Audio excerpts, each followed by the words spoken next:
doing a lesson, and she'll be asking the question, does counselling work? She'll be sharing some things from her own experience, which will be a great source of encouragement for us, I'm sure.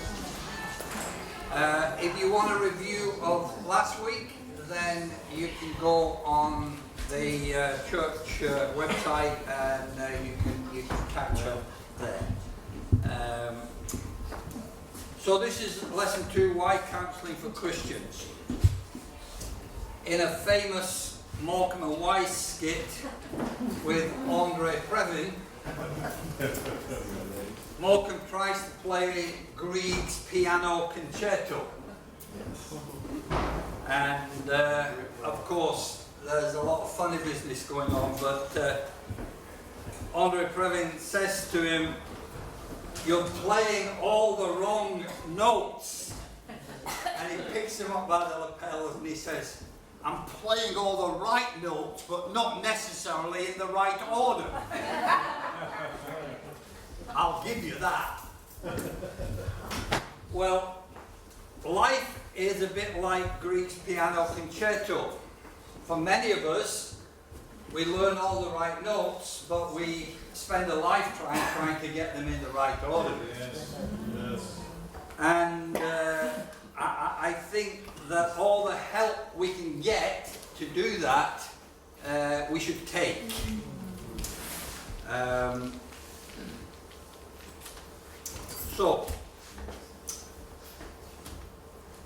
My definition of counselling is a little bit different. Counselling is a means of exploring self. So counselling isn't going to someone for them to tell you what to do or to fix you necessarily, but it's about exploring self to gain awareness, understanding and acceptance. All 3 of those words are important to me. Okay. Up until I was about 45 years old, maybe a bit longer, I didn't know myself. Okay. So I'd done things, people said, "Oh, he's the, but I didn't know myself. I was afraid to know myself. I very rarely looked in the mirror.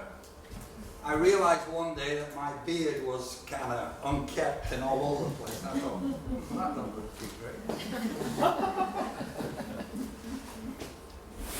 And so my journey has been rather late on in life in coming to not only know myself, but then learning to accept myself. And there have been times in my life I never thought I would be able to do that. And it's pretty special when you can do that. So it's not what happens to you that is the most significant thing, it's how we view what happens to us that shapes us. Now that's just a truth.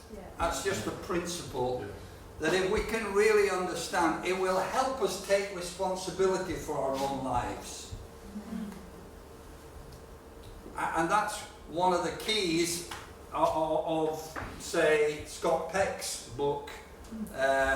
He says that there are certain basic principles that make life work.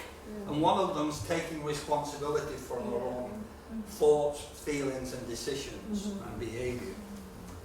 And so if we become a victim, then we are like we are because this happened, or they treated us this way, or I was just born in the wrong family. And we resent our own self oftentimes, okay? And there's amazing stories of people who've gone through tremendous difficulty, and some, you see them on YouTube, some, you don't see the miserable ones on YouTube.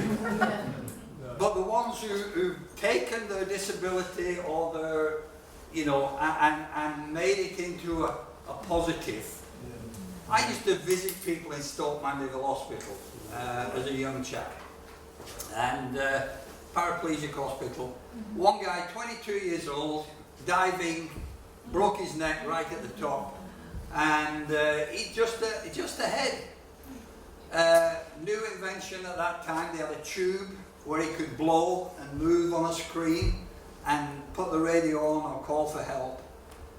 And one time, I did him 3 times, and the 3rd time I went to see him, he said, "John, I don't want you to come and see me again.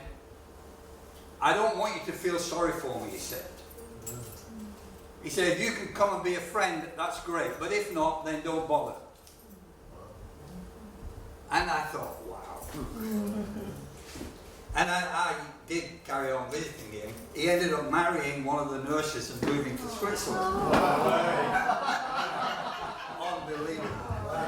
Good job, John. Nothing to do with me.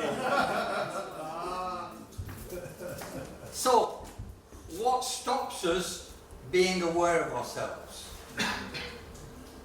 What stops us really looking and knowing, know yourself, okay? There are certain barriers. So we have natural defense mechanisms. Now these are not things you're conscious of, these are things that develop. I talked a little bit last week about defense mechanisms. I like looking at them a lot because I relate to them. But denial is a defense mechanism. So I work with addiction, and a lot of times, you know, people don't, I don't have a problem, I could stop drinking anytime. And there's a denial of reality. No, I'm not fat,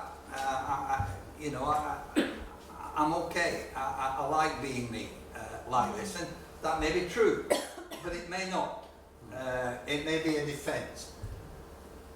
Regression is a defense mechanism. Have you ever been with someone and they get into bottom one, they go into the child again? Oh, Barnes, oh, please. That's called regression. Okay. Projection is when your feelings you project on someone else. Yeah. So, oh, they must think I'm stupid. No, I think I'm stupid, but I'm projecting it on you and then blaming you for whatever. Okay. Blame is another thing that John's going to talk about a bit more next week. So hiding self, isolation. If I saw someone that I knew walking down the street, I would avoid them. I would duck into a doorway. I would turn around and go the other way. Why? I didn't think I was acceptable. And therefore I didn't want to have that connection with people. So I isolated.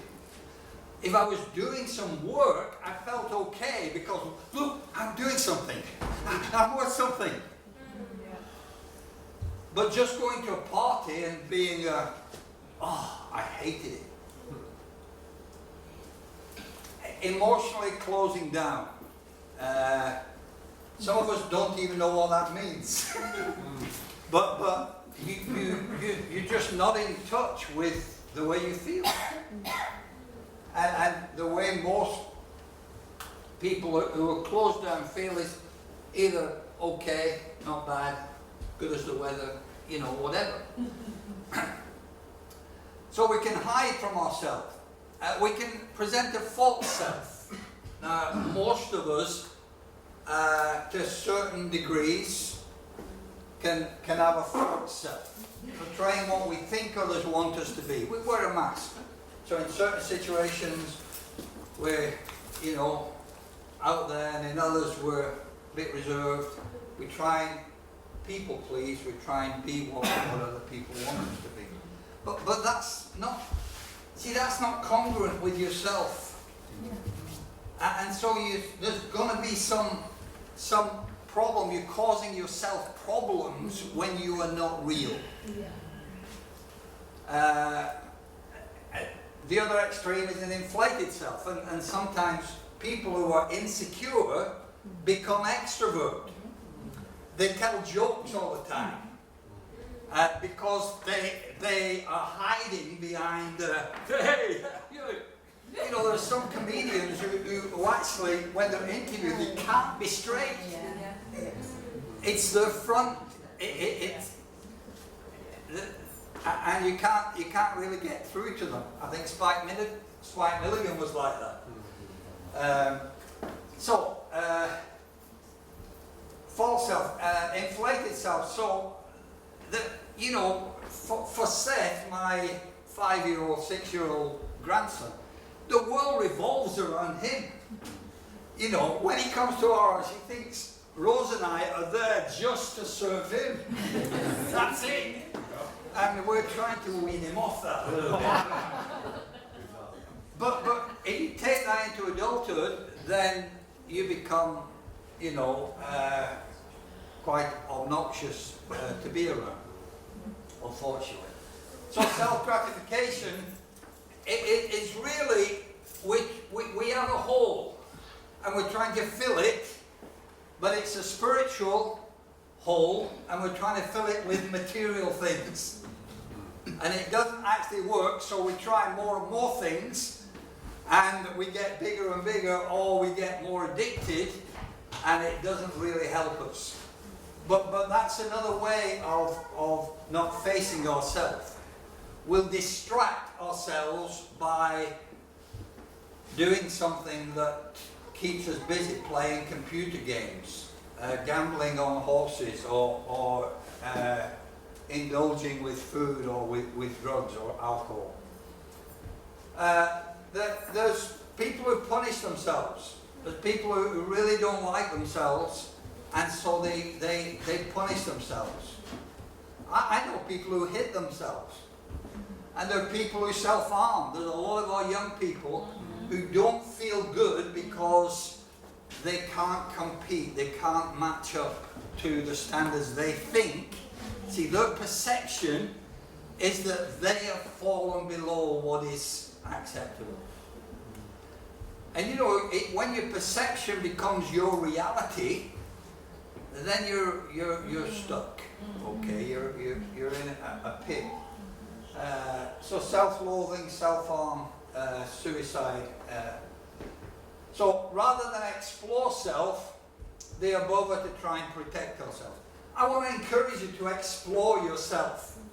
The way you do that is by exposing, being vulnerable about you.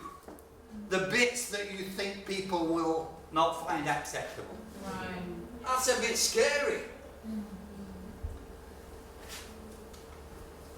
So, that's really my theme. It is to try and encourage us to be self-aware and to explore ourselves with someone else, be it a counsellor, if that's needed, or be it someone who we have built that kind of relationship with. So, people seek counselling for all kinds of reasons, but the 4 things that we deal with a lot are just problems with early childhood development, trauma, loss, and relational conflict. And you know, this session, these 3 sessions are just a glimpse. They're just a taster. Okay. So I could have stopped on any one thing and talked a lot, but that wouldn't have been helpful. But let's just briefly look at this. So we're born into a world that's gone wrong. We call it sin. And there are no perfect parents. They just don't exist. And there are no perfect situations. And to some degree on the spectrum, we're all affected by our childhood. So there are degrees of dysfunctionality. Now Satan is the liar. Okay, this is important. That's his name. He's the father of lies, the deceiver. So what does he want to do? He wants to get people to believe lies. Now some people want to believe lies. Tell me lies. Tell me sweet little lies. Sing it, John. But other people other people buy into lies that are peddled. Okay. So really unraveling, so some people consider life as we start with the dysfunctionality, and life is about correcting the problem. And that's part of the issue of being born into a sinful world that's gone wrong. And that's the redemptive nature of the gospel. It doesn't start with everything's fine and we go off. It starts with everything's not fine. And if you don't believe that, just be around a 2-year-old who's throwing a tantrum because he can't get what he wants. It doesn't start fine. Okay. So, lack of love, affection, acceptance, discipline have a profound effect on our very early childhood, and the way we view ourselves, the way we view other people, and the way we view the world. And our basic foundation is formed or misformed certainly by the age of 3. So this is why going back and looking at certain things is often helpful, and trying to think, what happened? You know, for Rose, when she was 2.5, her 6-year-old sister died of meningitis. That had a profound effect on her. She didn't know it at the time. Okay. Everybody around Rose thought, as a 2.5-year-old, oh, she's fine, she don't know anything. Mum and Dad were dysfunctional. Dad went to work and never came home. Mum went to her bedroom and wept. A 10-year-old sister became her mum and looked after her. What a mess.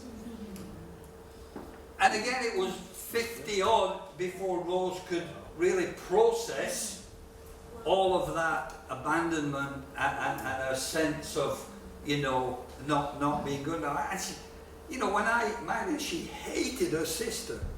They're away together tonight, by the way. So they get on really, really well. But she, you know, if I said anything good about Marilyn, it was like, but that's what can happen. Okay. So this obviously leads to us forming behavioural traits, defence mechanisms, and often a false self, because we feel like we're not acceptable or we're not good enough.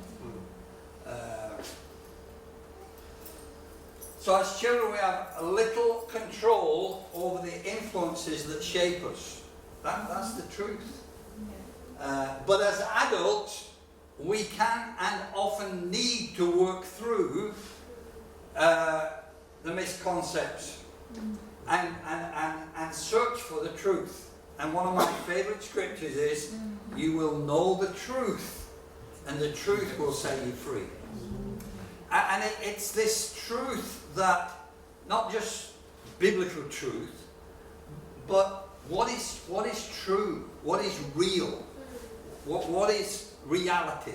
Because if our perception is off, that is our reality.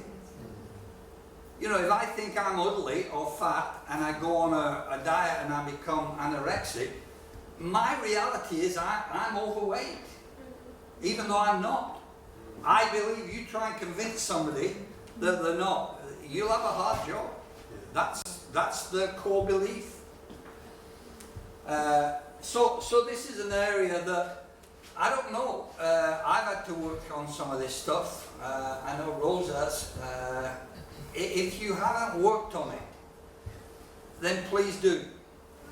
In another life, in another place, I used to run a skit business. And I employed a 67-year-old lady as my telephone receptionist. So she'd take the orders, she'd bring them through to me, I'd have a driver who dropped off the skips, and I got to know Doris pretty well. She lived on her own. She'd been an alcoholic for most of her life. And her favourite phrase was stinking thinking. She used to say it all the time. Stinking thinking. That's what gets you in a mess. And one day, we got to know each other very, very well. One day, we had a deep conversation. And she said, you know, when I was very young, she said I was sexually abused pretty badly. And I said, oh, I'm really sorry. She said, oh, and I've never told anyone. You're the first person I've told. Wow. Wow. I'm still shaking now thinking about that. That's before I did any counselling training. It was like, secrets keep you sick. And you know, as an 8-year-old boy, I was in school. I had a very accused personality. I had bright red hair. I had fair skin. I blushed a lot. I'd go bright red. I used to hate, and even trying to stop it brought it on. So I'm end of term, looking forward to the holiday. A purse goes missing in the class, and one of the other students accuses me of stealing it. And the teacher says, it's the last day of term, we'll sort this out when we get back. So I'm sitting there feeling guilty, bright red, totally distraught. 5 weeks holiday. 5 weeks, I never tell anyone. I don't talk to my parents, I don't tell anyone. 5 weeks holiday, every single day was terror. I was dreading going back to school. And you know what? The day we had to go back to school, I didn't make it to school. I got halfway there, I burst into tears, and I ran home. And I said to my dad, they think I've stolen a purse and I haven't. And he said, it's okay, let's go. He took me to school, took me to the headmaster. The headmaster said, it's okay, it's all been sorted. But you see, for me, I lived with that terror. I still remember it. Because I was so afraid to share that with anyone. I've had guys in order who've done things that they're afraid to tell anyone. And after 5 or 6 weeks working with them, they'll bring it out. And then I'll say something like, is that it? You know? And for them, it was like, but the fact that they could bring it out and talk about it is so important. So let's whip through these, our time is almost gone. Trauma can happen, and you know, trauma can be two kinds. So it can be a really shocking thing that happens. You're in a car crash, or you hear somebody that you're very close to you has gone through something terrible. Or it can be a more long-term pressure. There are two kinds of fractures. There's a stress fracture that happens over a longer period of time. Well, our mind can have a stress fracture because we're under pressure over a long period of time, from a boss, from a wife or husband, from, you know, a friend even, okay, who we're not able to stand up to, and we're being bullied, or we're being, you know, made to feel under pressure. And so, trauma is often compounded when people try to keep it in and feel they're unable to face it because of shame or fear. And so again, the message today is talk to someone. So counselling doesn't give the answers, but there's an incredible power in being heard, in exposing the trauma, in talking through it. If somebody loses a loved one, please talk about them. Don't feel like I can't bring it up. they want to talk about it. They may not know how, and they may be upset talking about it, but it's still better to talk about it than not to talk about it. Loss, we've already jumped ahead. So relationships and structure are key in our well-being, in our security, in our sanity. And when we lose a loved one, a job, a home, our health, a relationship, okay, and that can be a family, it can be in a church context as well. Some of us experience that. Our world is affected, and a grieving process starts to happen because you've lost something, and so your life is not the same because that was a very integral part of your security, of your well-being, and it's gone, and it's not coming back, or they're not coming back. So how do you deal with that? First of all, you want to believe it's not true. And so when somebody hears something shocking, what do they normally say? No, don't say that. Yeah. It can't be. See, that's denial. That's saying, I don't want to accept this. But when denial fades, then anger comes in. Why this? Why has this happened? And then depression. And then if grieving happens, and grieving takes time, it does take time, you've got to reframe your life without what you've lost. And that's a process. And that can be helped through some bereavement counselling. I was certainly helped when I went through the loss of losing my job a few years ago. Relationship conflict. This last week I've been in several places where people have been arguing in public. One today on the phone. This guy with a partner or someone just really losing it on a platform of a station. And it's horrible. I was visiting someone in hospital earlier in the week, and there's this couple walking down, and they were abusing each other terribly. Just really, and it's so horrible and so distressing for me to see that kind of thing. So we don't function well on our own.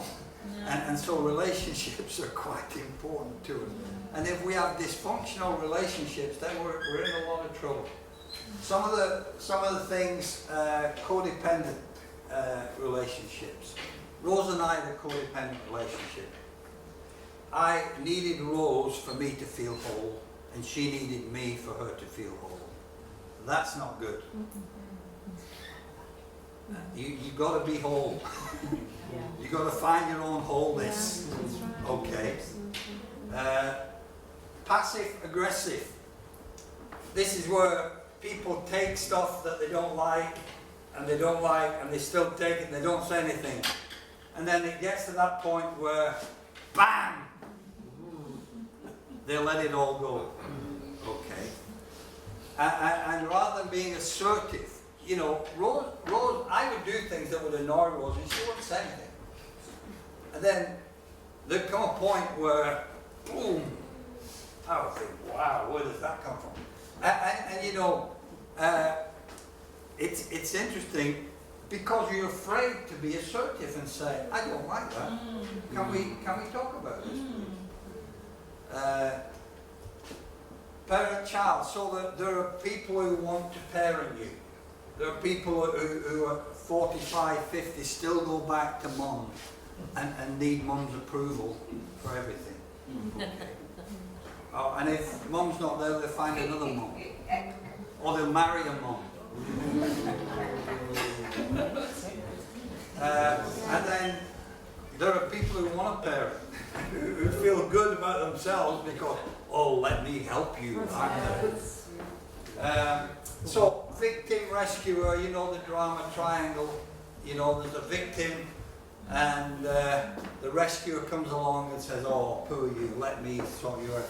And then they become dependent on the rescuer, and the rescuer gets tired of rescuing because the victim's not changing, so then they become the persecutor. Oh, yeah. Yeah? Or they become the victim themselves. It wasn't me! So, Rose and I have had quite a few spouts of couple counselling. Most of them have been very helpful. We'll probably need more before we finish. So, this is it, basically, how. In recovery, we have a lot of these acronyms in recovery. How is honest, open and willing. And if you can really be courageous enough to be honest and open and be willing to take that risk, then you can grow. Our perceptions, untested, become our reality. And how many of us have had false perceptions, and then at certain points in life we've gone, oh, that wasn't true. There isn't a Father Christmas. You know, people are not like that. People don't think that way, you know. But our perception was real for us. So living inside out, not outside in. Outside in is when the outside influences who we are all the time. Living inside out is when we are, what you see is what you get. This is me. I'm a mess. I'm not trying to impress you. I'm just being a human being, a person. And we're all a mess. And we all have weaknesses and strengths. And we should celebrate our imperfection.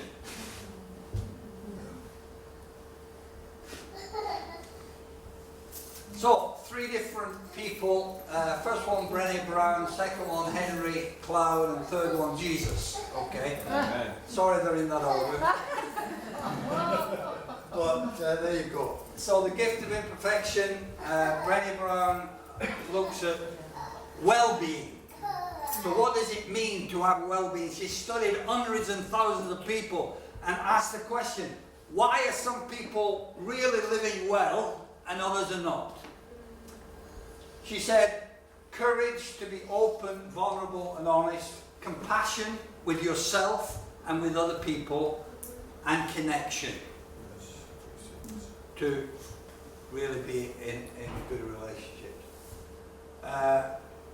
Henry Cloud talks about growth, how people grow. So Changes That Heal is his book. He talks about truth, grace and time. So truth is being real, not living the lie. Grace is compassion. It is having some grace. We need a lot of grace mixed in with people. Otherwise, an eye for an eye, everyone's blind. And then time. And then Jesus came full of grace and truth. Okay? And he said to the woman at the well, you know, there'll come a time when they won't worship me here or there, but those who worship me will worship me in spirit and in truth. Okay? And Jesus talked about these. He came full of grace and truth. And he came so that we could be in him. And to be in him, you've got to be in his body. And to be in his body, you've got to be in the church. And so that's Jesus' way of helping us find well-being, of helping us grow, of helping us find life to the full. So, he didn't leave us desolate. He sent us a counsellor. So we already have a counsellor. Amen. That's right. He's called the Holy Spirit. Amen. And so I will ask the Father, and he will give you another counselor to be with you forever, the Spirit of truth. See, there he is, it's the Spirit of truth. The world cannot accept him because it neither sees him or knows him. But you know him, for he lives with you and will be in you. I will not leave you as orphans. I will come to you. So the paraclete, the counselor, is there to be an advocate. One who comes alongside to defend us. Against what? The lies. The liar, the deceiver, the accuser. And the paraclete says, I love you. You're okay. You're exactly who I want you to be. He's the comforter, and he reassures us with truth. He's the strengthener. All of these are involved in that word. Okay? The strengthener, the encourager, and he leads us into truth. Jesus said, my sheep hear my voice. We know that God speaks to us through his word, but listening to him speak to me personally. How many of us do that? I haven't done that. I was brought up in church where the only way God spoke is in the Bible. And there's something that I still believe that's not far off right. But, you see, if what the Bible says, if what the New Testament says is true, that he's going to come and be with us and live with us, and his spirit and our spirit somehow are going to have a relationship, then we've got to hear him. That's right.